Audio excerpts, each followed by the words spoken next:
এই জায়গায় যে রুগী রাখা হয়েছে এদের অ্যারেঞ্জমেন্ট খুবই ভালো অবস্থায় আছে এবং আত্মীয় স্বজনও যারা আছে তাদেরও এখান থেকে লুক আফটার করা হচ্ছে এবং তাদের খাওয়া দাওয়া এবং তাদেরও বাসস্থানের ব্যবস্থা করা হয়েছে যারা তাদের সাথে অ্যাটেন্ডেন্স আছে।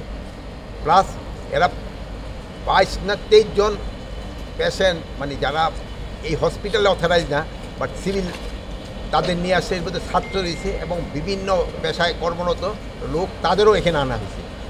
দিদি মহোদয় আমার এখনও বললো যে ওনারা আরও হয়তো কিছু পেশেন্ট এখানে আনবে। এখানকার পরিবেশও যেরকম সুন্দর, এখানে ট্রিটমেন্টের ব্যবস্থা খুব ভালো। এখানে ডাক্তার যারা আছে খুবই নামি দামি ডাক্তার এবং তারা খুব ভালোভাবে তাদের কেয়ার নিচ্ছে। তা আপনারা সবাই দোয়া করবেন। আর আপনাদের কাছে হলো আমার একটা বড় অনুরোধ, এই হসপিটালগুলিতে আপনারা যত কম যান, যেহেতু যদি ইনফেকশন হয়ে যায়, ইনফেকশন কিন্তু এই ভিজিটের থেকে বেশি ছড়ানোর সম্ভাবনা থাকে।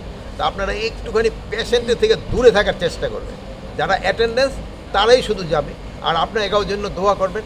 আর আপনারাও যদি ব্যক্তিগতভাবে কাউরে কোনো সাহায্য সহযোগিতা করতে পারেন, যেমন একজন ডাক্তারে আপনার সাথে পরিচিত, তারে ফোন করে দিলে ওই পেশেন্ট একটু ভালোভাবে থাকে, ওইটাও কিন্তু একটা বড় ধরনের উপকার।